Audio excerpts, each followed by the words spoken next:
So we want to talk a little bit about this Spanish squat idea. One of the things I'm trying to do is keep my eyes on YouTube, Instagram, whatever it is, and see what people are talking about, and then try some of that stuff out and see, does it really make sense? We have always, if you can see, we have always advocated using a band below somebody's knees if we have somebody who struggles with hip control. So if we have someone who tends to be a cave-in kind of person, we're going to ask them to get a band on their knees, push out against the band. We want to make the abductors, because if you think glute max is an abductor and an external rotator, we want to make it work in that external rotator capacity as well as in its extensor capacity, right?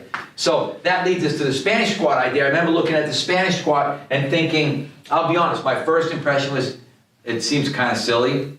And the reality is, if you have someone with knee pain who's not strong enough yet to tolerate unilateral work, this is a really, really good idea, because as we talked about in the second split squat video, what you see is that for most people, vertical tibia is going to be less painful. If you've got someone who's got a patelofemoral problem, which again is probably going to be 80% of your knee pain sufferers, particularly if you're dealing with young athletes, that anterior weight shift is immediately what's going to get them to be like, oh, that's uncomfortable. That does not feel good. The cool thing about this Spanish squat idea is that you can now, again, create vertical tibia and really get people to sit back into their squat. What I did is I made sure that I'm inside of the band, because what I want to get from this band is the added benefit. Now I can use it to create abduction, external rotation, which is going to get my glutes more involved. And then I can really emphasize the vertical tibia aspect. So I can now have this person